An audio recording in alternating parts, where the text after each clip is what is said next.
Pro basketball today, right here on SportsGrid during the NBA Finals, where through two games, the New York Knicks lead 2-0. Kevin Walsh and Coach James Young with you for the next hour, talking all things NBA Finals. And JY, there is a lot to get to. There's a lot to how we got here, but how are you? How are you feeling? I can only imagine with the Knicks up 2-0. Huge favorites now, of course, to win the championship.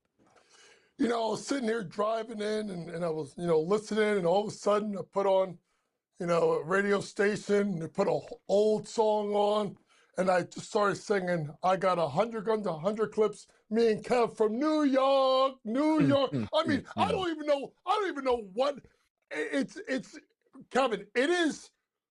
I was talking to Pat, our producer, Pat Foster, before we came on, and it is becoming like inexplainable. Like I don't have the proper words to describe the myriad of emotions that the Knicks fan base is going through right now, because Kevin, we haven't been here in a long time. The last time the Knicks were even winning a series was 3-2, and that was the night that they were chasing OJ down. So that can tell you where we're at. So interesting times in New York.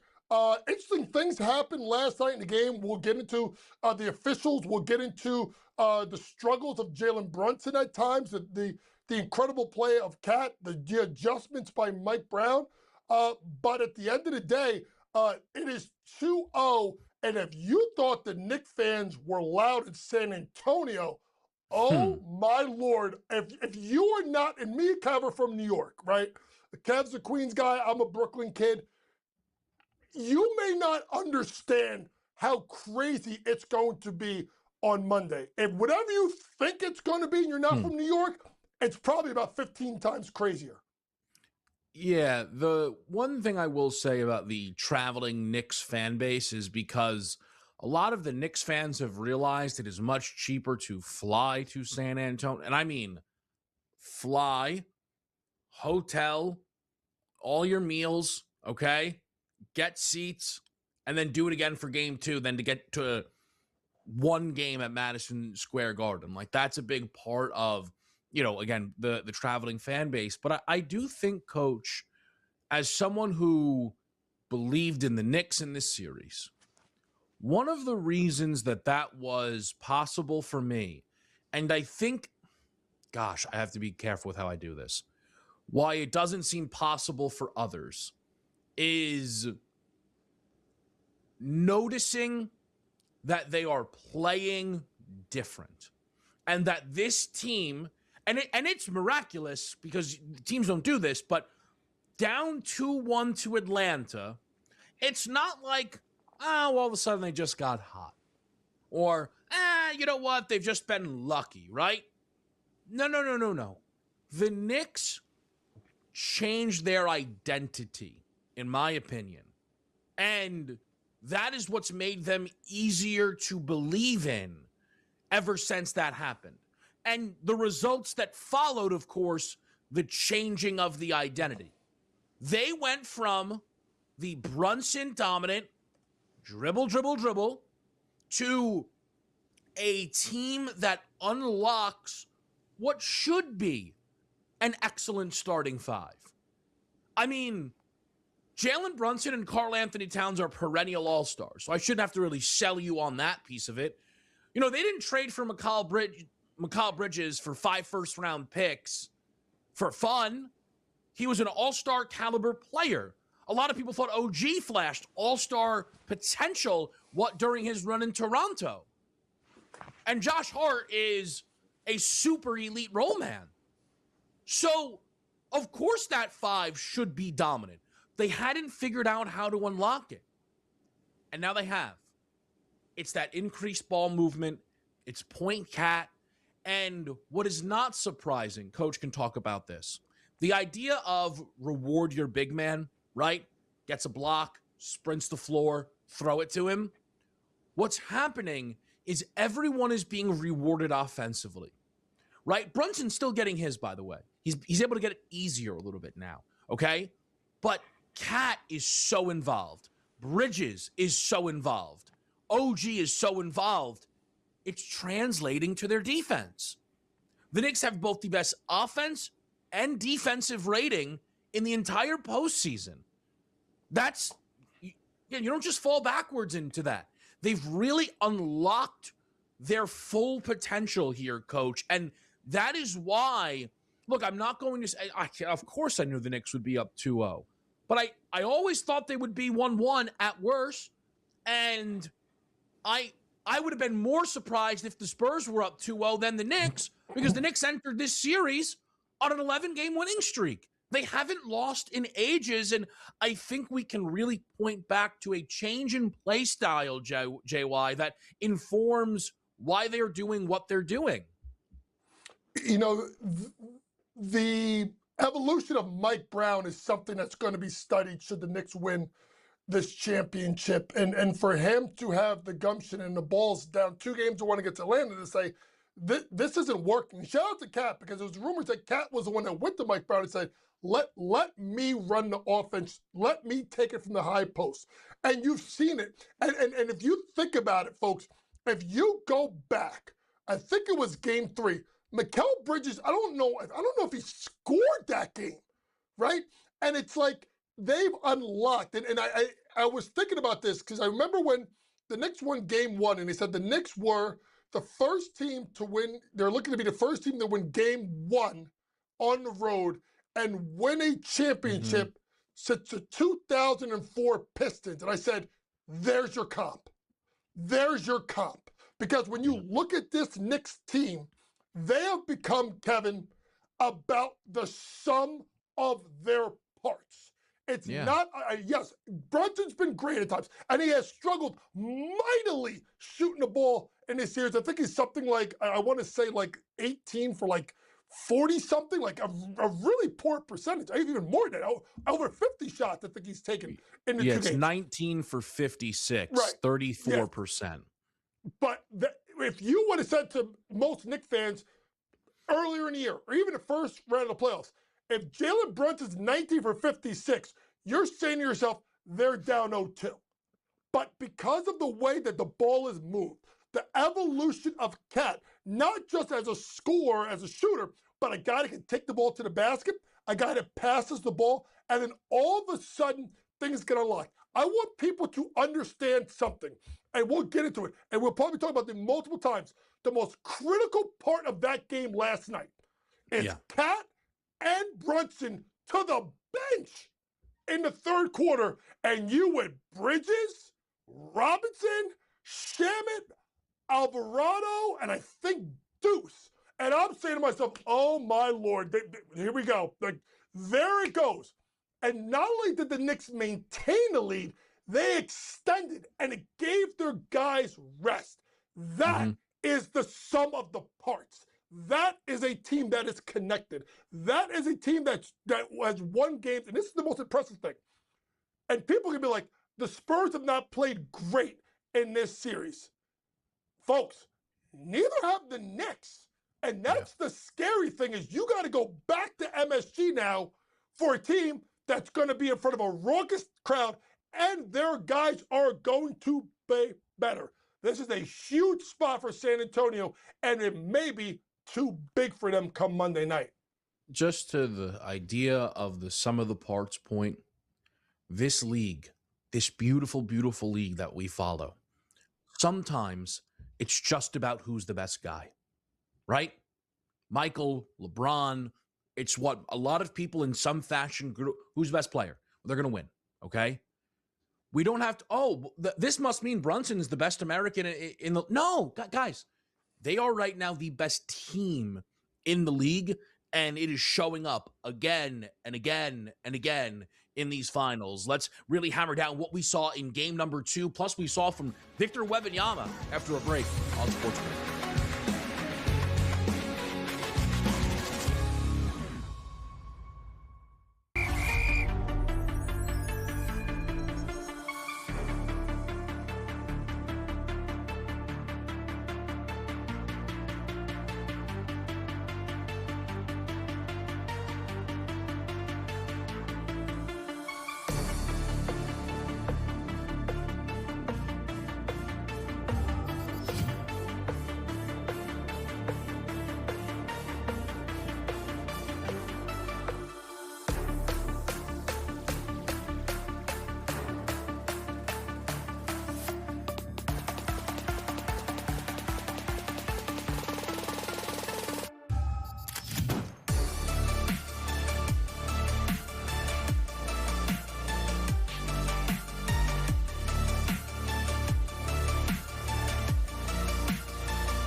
All right, guys, back at the right here on Pro Basketball Today. Let's dive into Game 2 a little bit more. Of course, we're going to talk Finals MVP. We should probably talk about what a lot of people believe is the best player in the world, Victor Wembanyama, and what was a very roller coaster-esque performance. First half, Wemby has 7 points. A lot of history suggests their season was on the line. Okay, they are now the third team to have home court advantage in the finals and lose the first 2 games. Those teams that lost the first 2, I believe it was the Chuck Suns against MJ and Shaq's Magic. They proceeded to lose that series, both of those teams. So, again, the series could be over. We'll talk about that, But for Wemby to have 7 points at the break on just about 4 shot attempts, a lot of people felt was unacceptable. Well, 22 in the second half will do, right? That's stepping up. That's meeting the moment. And Wemby gets a lot of credit for that. And, of course, it's still a force defensively. 4 steals, 2 blocks. Was a +6 in 40 minutes. But the last minute of the basketball game, Wemby and the Spurs, but a clean eye on Victor, fell apart. They get a stop on Brunson, gets the rebound, and he did what he did against Minnesota, immediately hits it ahead, which isn't necessary. Hey, guys, timeouts work, all right? I don't know if we're maybe over this whole, don't call a timeout gimmick the league is in love with, but instead he hits it ahead to a not expecting, I can't remember honestly if it was Fox or Castle, but it goes, I think it was Castle, off his back. Brunson steals it. Wemby fouls him, underrated in the whole process. Brunson, who we'll talk more about, splits the pair. I had someone tell me, well, watching all the Knicks games this year, I wasn't too surprised he missed. Yeah, beat it. Okay. That's one of the stupidest things I've ever heard. And it's a friend who I don't mind calling stupid. However, just being honest, JY. Just being honest. Wemby gets the redemption shot. It's a somewhat contested, but not overly contested mid-range jumper, and he misses it. What did you make of Victor Wembanyama's close to game number 2? A lot of heat is going to come on Wemby because of the turnovers. Because he also had another turnover, I think, in the fourth quarter when he got doubled, tried to skip it across the floor, got stolen. This falls on 2 people, or actually 3. Number 1, Mitch Johnson. The rebound, everything happens in front of your bench. Immediately call a timeout. Don't sell me on, well, I had only 1 timeout left. I want to keep it. This is the most critical moment in your team's season, and you didn't look like you had a plan. Okay? Here's why. Because if your players really knew, if we're getting the rebound and we're going to push, then number 2, Stephon Castle is looking back for the ball. He glanced and he was up the floor. So he had no idea that he was going to get the ball. And that leads me to number 3. And that's De'Aaron Fox.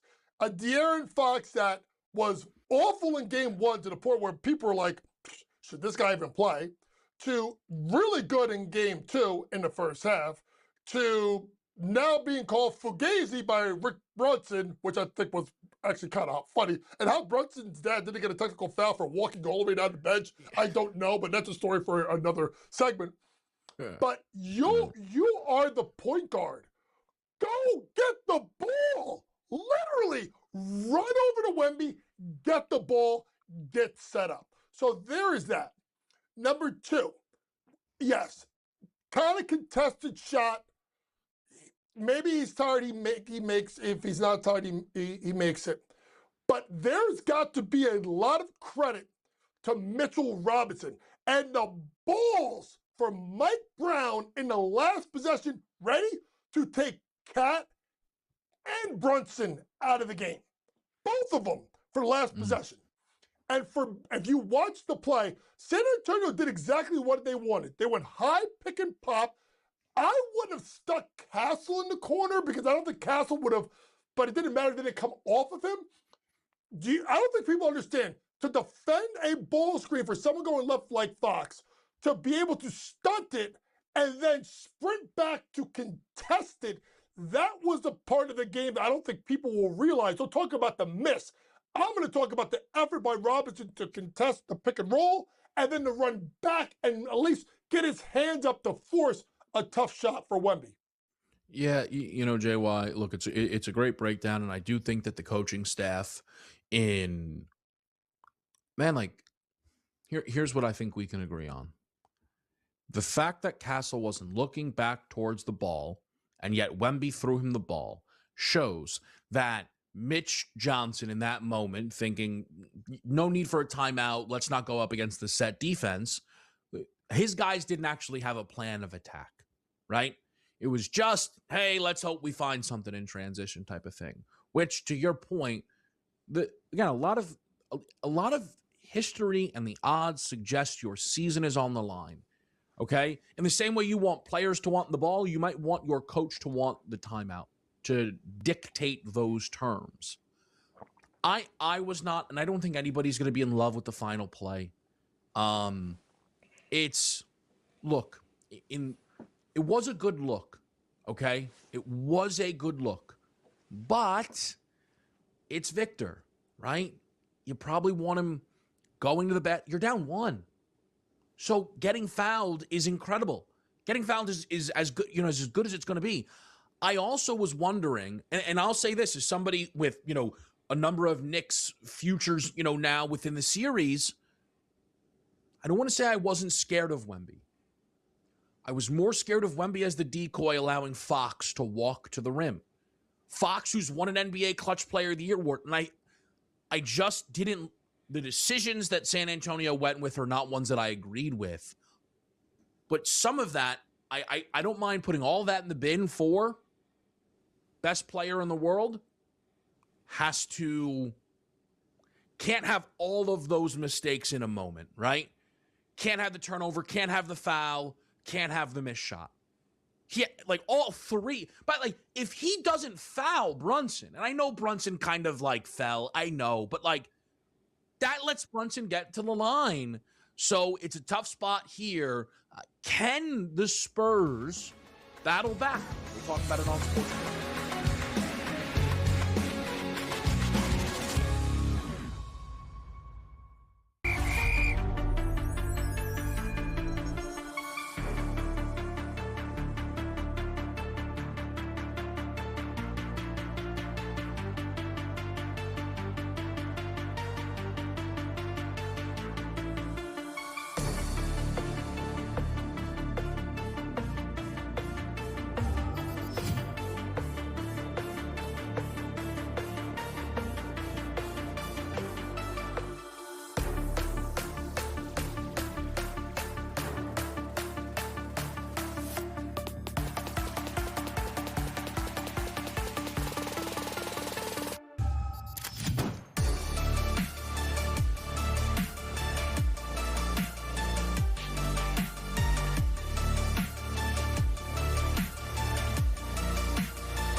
All right, guys. Pro basketball today on SportsGrid. Great to be with you here. So, Jay, there's a lot of different things again for us. This is going to be an NBA Finals hour, people, as it should be. I'm just going to ask you flatly: do you think this series is over? A lot's going to be predicated for me on what happens in the first quarter, because if you're San Antonio, you're saying to yourselves, well, we haven't played well, and if we perform better down the stretch of game number 1 or game number 2, this could be the other way. The problem is that do you have a young team for the first time looking at themselves saying, well, can we do it? We haven't played well, but neither has New York. I think the most important part of this series is going to be the first quarter, because you got to make sure if you're Mitch Johnson to try and keep the game close, and then you kind of win it. And again, I don't see them going into New York and blowing out the Knicks. I think there's a better chance of them getting blown out because the moment may be too big for them. He's got to be really, really smart with, if Fox isn't playing well, you go to Harper right away. Take Luke Cornett and sit his ass down and don't play him. I'd rather see Bismarck Biyombo in the lineup or Kelly Olynyk in the lineup than Luke Cornett. You got to shorten that rotation, and as a coach, you got to look at you guys and say, I need us to be close the first 12 minutes. Then get to the second quarter. I need us to be close at halftime. And you got to play this game by segment to keep it close and then say, okay, now it's our turn to win the game down the stretch. You can't let this lead get away from them like Philadelphia game 1, Atlanta game 6, even though that was on the road. That still was like a home game, right? Cleveland game 4. Like, you got to keep this game close and hope that you finally execute, because if you let the Knicks get going and the fans get going for a team that's not been in this spot, it may become a little bit too much. Here is where I'm at. I thought the Knicks were going to win this series. So, of course, I think the Knicks are going to win this series. If I were to tell you it's over, in my opinion, that means we are done in 4 or 5. I do think the Spurs are able to get a 6th game on the board. And at that point, hey, we're a win away from getting a 7th game on the board, right? Kind of, situation. The thing is, and this is why this Knicks, group is certainly special here. Let's just fast forward a little bit. Spurs win game 3. Because if they go down 3-0, no one's going to say this. So they have to win game 3. Then they win game 5. Okay? And it's 3-2 Knicks. You know what everyone will say going into the Garden? Knicks better win this, or the Spurs are absolutely winning game 7 on their home floor. And I don't believe that. Again, that's if we were to get there. And I don't think we're getting there. In this moment, as somebody who said Knicks in 6, it now feels more Knicks in 5. The Spurs home court advantage is not, running amok here. The Knicks are obviously filling that building, and I think they'll fill it even more with a couple of days' notice and thinking this is the chance to watch them clinch a championship. Because I don't think the Knicks are going to drop both of the games at home in this series. What tells me that the Spurs can keep this afloat, though, is they have had very good road performances in this postseason. The two, the game 1 and game 7s against Oklahoma City ring loud. They not only closed Minnesota out on Minnesota's home floor, they won that game by 30. So this is a team who I think can show up on the road, JY, but as much as a lot of these other guys are going to have to get going, right? Fox, Castle, whatever it might be. And one of the reasons I think the Spurs are definitely getting one, I still think that Victor 40 ball is in there. And they don't lose the superhero Victor games, right? So that's kind of my belief as to why, this is a Spurs team that can get themselves another game in this series, but not as much so, extend this thing to a 7 or win this series as a whole, and the odds reflect that. What is a debate is who has been the best player so far in this series. And that then leads us to a debate as to who should be favored to win finals MVP in this series. Entering, a lot of people thought Victor versus Brunson.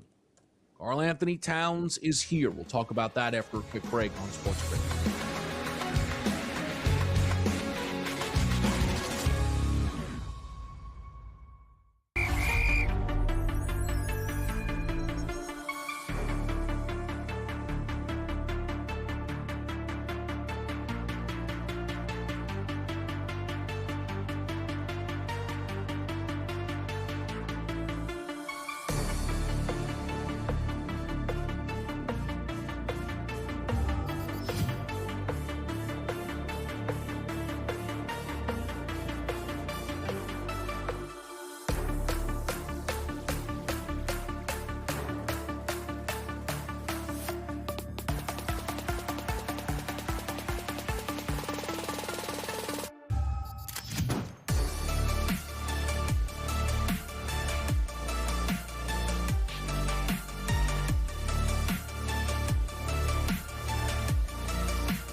All right, guys, back right here on Pro Basketball Today, and we've got ourselves a Finals MVP race.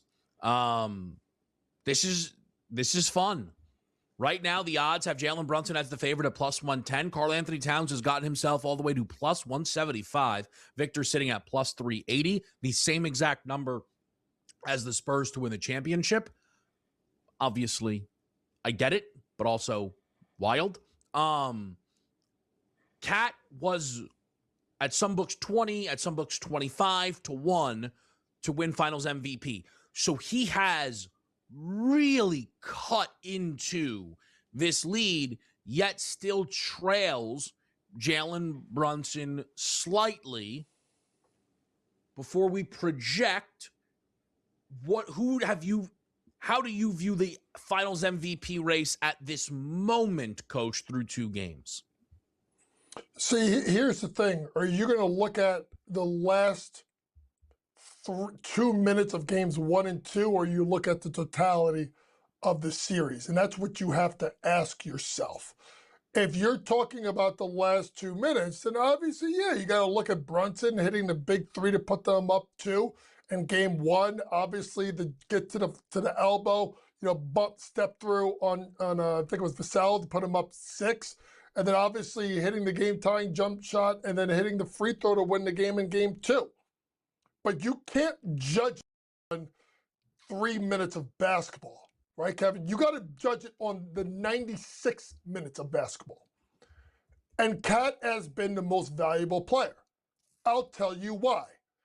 If Tony Brothers and the referee crew don't phantom call Cat in the 3rd quarter, I don't think, Kevin, this is a game down the stretch of the season. I mean, literally, Cat hits a three before halftime and basically looks at Wemby and is like, "Yo, this guy can't check me." Like, Cat has been all in his bag, and it's not just what Cat has done, offensively shooting the ball from three. It's his ability to take the ball to the basket. It's the 4 assists last night, and it's the defense that he's played on Wemby when he's been in the game. If you look at the 96 minutes, it's got to be Cat.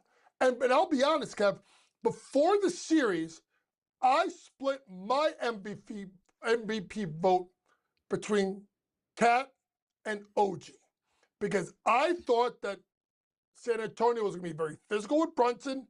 They were going to rotate guards on him.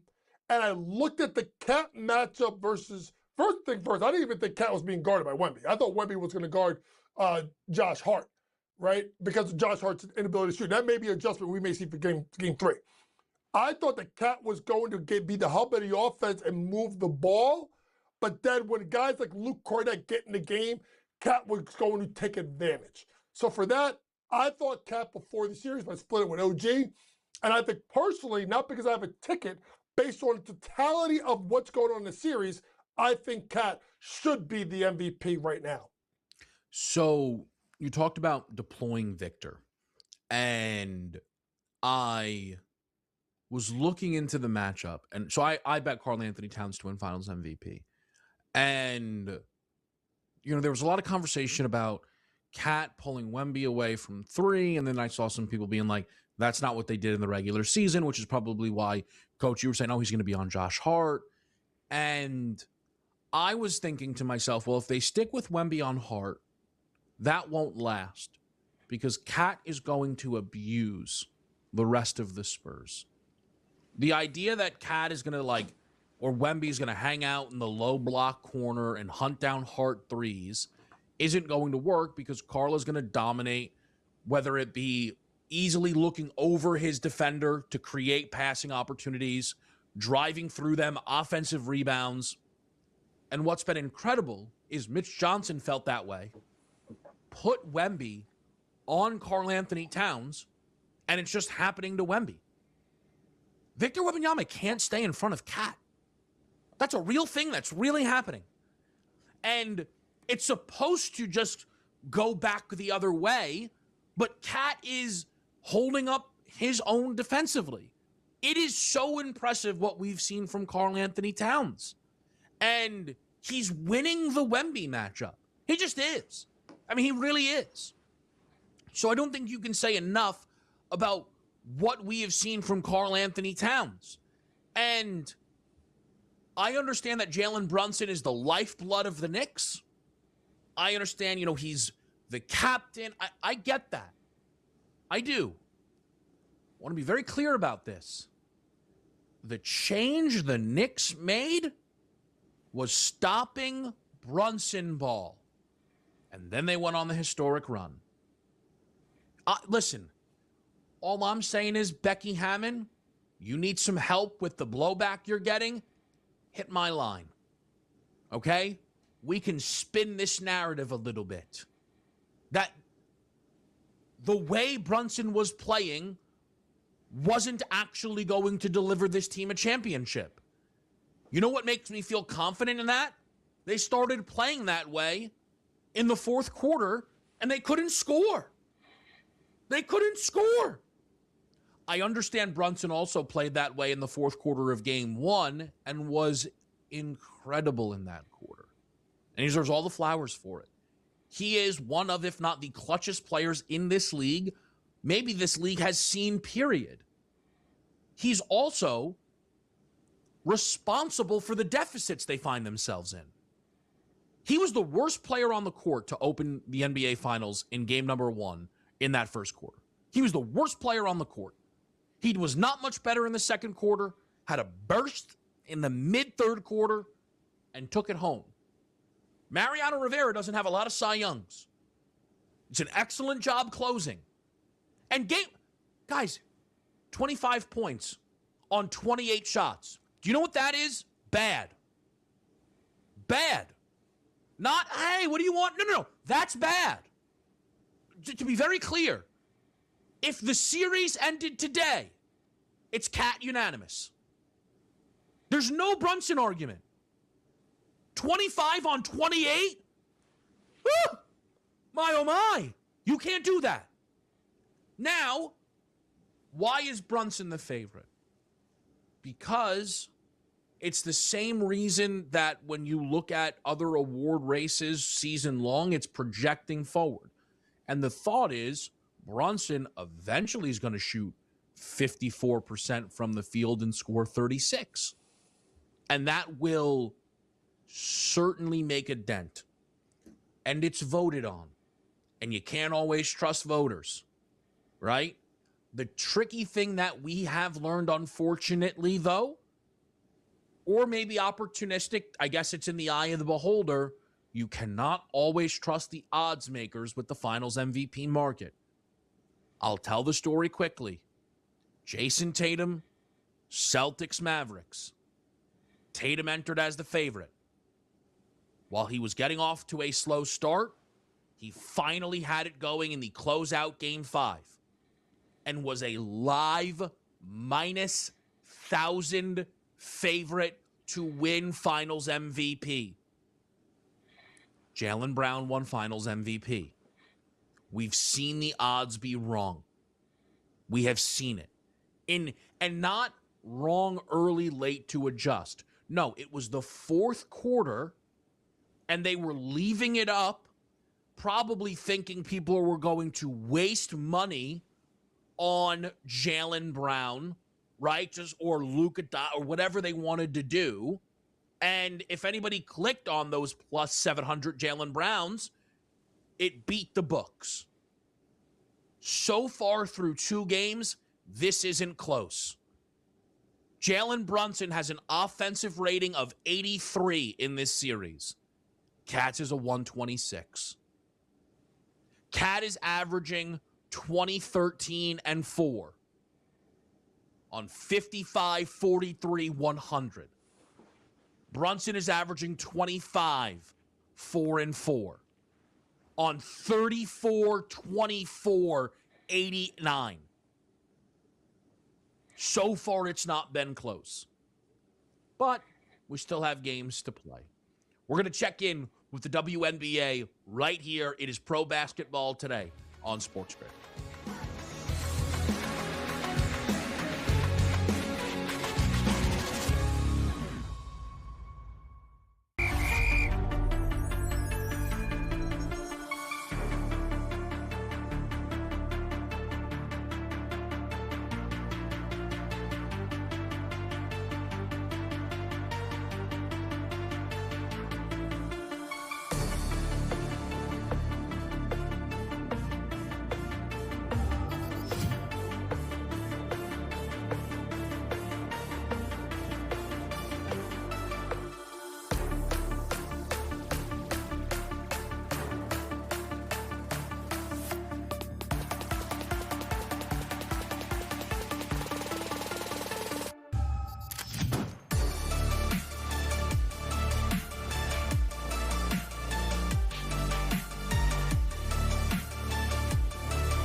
All right, guys, back right here on Pro Basketball Today. We're going to do a little WNBA check-in, as we always do, just get a sense of, what we're seeing around this league. And, man, I got to tell you guys, I have not been able to figure out exactly what I think is going to happen with Caitlin Clark in Indiana. But I think it is undeniable, and Coach is going to be able to speak to this better than I can. I just want to kind of set the stage. I think it is undeniable that there is something going on. I think that last year the Las Vegas Aces were at the midway point terrible. Aja Wilson was a pending free agent. And I, as someone who had bet Vegas to win the title, started talking about Vegas trading her. And what you kind of realize is the league is different. That's not going to be a thing, right? And Aja won the championship and signed, to remain in Las Vegas. So this isn't a league that you get, I feel, a lot of star chatter is leaving, oh, you know how the league is, man. We're always trying to push someone out to a big market. Like, no, that's not really true. Yet there seems to be some, and again, maybe it's because she's just covered at a different level, but there is some tension, right, Coach, in Indiana with Caitlin Clark going on, or no? Is this nothing? No, I think this is. I talked to someone that's very well connected to women's basketball, and I made a point of, like, does the league need to get Caitlin out of Indiana because it's almost too much? And the reason why I said it is if they are the only team, Indiana had a terrible year, the Pacers, right?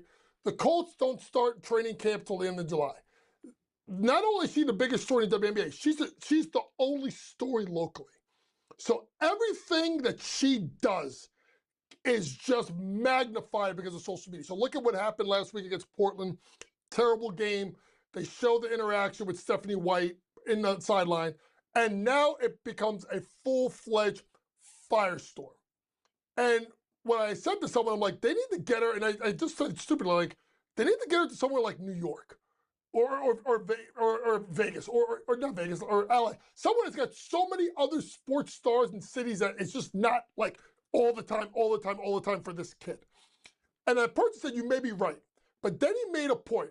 He goes, there's only 2 coaches in the league that are not coach killable. That's Cheryl Reeve, and that is Becky Hammon. Every other coach, they can knock you off. Look what they did to Sandy Brondello in New York. And I'm not saying they ran her out of town, but it's literally like, yo, we got to get someone else in here. The team literally just won a WNBA championship the year before, and the next year she's gone. Stephanie White has won championships in this league. But the way this league is so, you think other sports are dominated by players? This league, with this player, everything that she does is going to be watched. Now, good thing for her, the next game they win against Atlanta, they won by 12. But here we go, right back today. No NBA this weekend. Indiana at New York. So here come all, because every game's on national TV, Kevin, everything this kid does is watched. And it's great for the sport, but it's unfortunate because sometimes I think it's too much on a kid, let's be honest, who's 25 years old. Yeah, I just, and again, I don't know if things get made into something bigger because of, she's just covered at a different level, but it's like there's the weird back injury. Then they're taking a reporter's credentials. Then her boyfriend gets hired to work with the organization. Like, then there's listen, I know players and coaches yell at one another, but guys, it's not like an always happening thing. Okay. Does anyone, there's not a clip of Wemby yelling at Mitch Johnson from this playoff run. right? That like it doesn't. So when it happens, it's noteworthy. And again, I don't mean to exclusively feed into the drama, but I think it's a story. I think it's going on right now in the WNBA, and it's something I'm watching. Here is the other thing that's going on, JY, and I know, for you, you had said Olivia Miles should be the first overall pick. She makes 8 threes, setting a WNBA rookie record in a Thursday win over Golden State. And you can talk about Olivia. I just have to, Minnesota starting the season 8-2 without Nafisha Collier is one of the most important things that could have happened. Because, ironically, as I said, not everyone gets traded. Fee was seemingly having a weird offseason, and we had wondered if she was going to look to get out of Minnesota, and maybe she will. But probably not if she thinks she's coming back to a clear-cut finals contender, and everything suggests with a healthy Nafisha Collier, the Minnesota Lynx are finals contenders. They absolutely are. And it's I knew that this was how good Olivia Miles was going to be because of particularly the system that she ran at TCU for Mark Campbell and Javi Lopez. I just thought that it was a WNBA style system that she's going to be able to showcase with more spread. Look at how well Natasha Howard has played as a backup. If I'm Big Fish, I'm like, get me back in there. But here is 2 numbers that are kind of scary to look at. One, Cheryl Reed to be Coach of the Year 3-1. That should be something you should be considered. She is the favorite in the clubhouse by 1.5. And Olivia Miles is 60-1 to win MVP.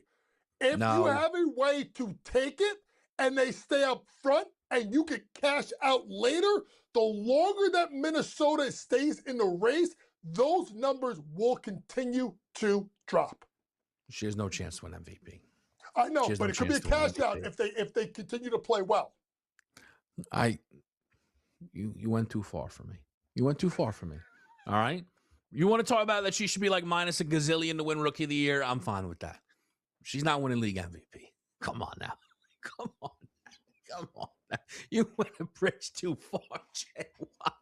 That's a bridge too far. League MVP. I'm not even sure she's been the best player on the Lynx. Go Frogs. This season. Maybe that's my problem. Go Frogs. We'll be right back on SportsGrid talking NBA Finals.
All right, guys, pro basketball today. The NBA Finals will resume at Madison Square Garden on Monday. The NBA Finals schedule does stink. They apparently ran scared of the World Cup. It is what it is. It's just what it is. It is possible, JY, that the NBA Finals are over on Wednesday. Believe it or not. Wednesday. The NBA Finals could be over. Can you give me your early thoughts for Game 3 Monday night in Madison Square Garden? The one thing I'm looking at right now is I think Monday could be the best offensive game of the series. I think they're going to get up and down a little bit. You saw the Spurs try to run in the Knicks in spots too. I think Brunson's going to shoot the ball better, but I think San Antonio's going to shoot the ball better as well. If you ask me for a best bet for Monday, it's over 216.5. I just see a game where the offenses are going to click. And I think it's going to be in New York because I think the Knicks are going to be better. But I also think in this crazy world, I think San Antonio is going to play better because I think San Antonio is going to try and play with more pace and get the ball up and down. I also think after the way people were talking about the officiating, I think they're going to call it a lot tighter on the ball, which means you may get to the free throw line more, which then creates people not fouling, which then creates more driving lanes and kickouts. I love over 216.5 in game number 3. It's a great zag, JY, on what we've seen from this series. There have been moments early in these games where it looks like this thing could be a track meet, but both of these teams have moments where they just hit roadblocks trying to score. Maybe that does not happen back at MSG. I will say my early thoughts, haven't played it yet, have plenty of time, is to bet the San Antonio Spurs in Game 3. I think back, different team, coach, I gotcha. I think back to when the Knicks beat the Celtics, JY, in that series, 2 seasons ago. Took the first 2 in Boston. Close games, great games, right? Lost that game number 3 at home. Handled business in Game 4. Obviously, Tatum got injured, but pretty much everybody agrees, like, the Knicks were already going to win that game. I think that's kind of the rhythm we follow here a little bit in this series. And I am looking towards San Antonio. The question becomes, so if I think Spurs, you think over, do we start to just line up Victor Wembanyama? Or are there guys around him, JY, that will step up in game number 3, have to maybe step up in game number 3? Listen, a lot has been said about what De'Aaron Fox didn't do in game 1. Stephon Castle's got to be better. He's got to be better, Kevin. And I think Stephon has gotten to a point where he's so strong and athletic. Stop worrying about trying to draw fouls and just go through people. Like that's the amazing thing that I need to give credit to Dylan Harper more than Stephon Castle. When Dylan Harper drives the ball to the basket, he isn't thinking, I got to draw a foul. He's saying, I got to get a bucket. When Stephon Castle drives the ball, he's thinking like, how do I get into the guy? How to create a foul? Just go to the basket and try and score. You are so athletically gifted. You are the most, with respect to Dylan Harper, Stephon Castle is the most athletic guard in this series going to the basket, and he's not even close. So I think that is a key. They got to get Stephon Castle going. I think the transition game helps, and that's part of the reason why I think the game goes over, because I think you'll get a better game out of Castle in game number 3. Yeah, I think that is totally fair, JY. It wouldn't surprise me any. I think, Victor Wembanyama's points are going to be something that I'm really looking at here. I want to make sure I feel good about the price, though I think the books are prepared is probably the right way to say it for a big Victor game. And I agree. It's kind of what I'm expecting as well here. So you may just kind of have to deal with it kind of thing, or maybe just, play those alts up as well. I am curious, and, this is a part of that finals MVP race. Is there a bad Towns game coming? And kind of the way Cat's playing right now, I don't think when we say bad game, it's probably unlikely that he shoots 20% from the field or anything like that. Foul trouble, 25 minutes, 12, 7, 2, right? And does that flip things a little bit conversation-wise here in this series? Guys, it has been so fun to set it up with you, of course, alongside Coach James Young. The NBA Finals have delivered. It might be 2-0 Knicks, but these games have been close. These games have been fun, and the NBA postseason has delivered, and we hope that we've then delivered to you right here on SportsGrid. It is pro basketball today. We will see you next time. Right back here.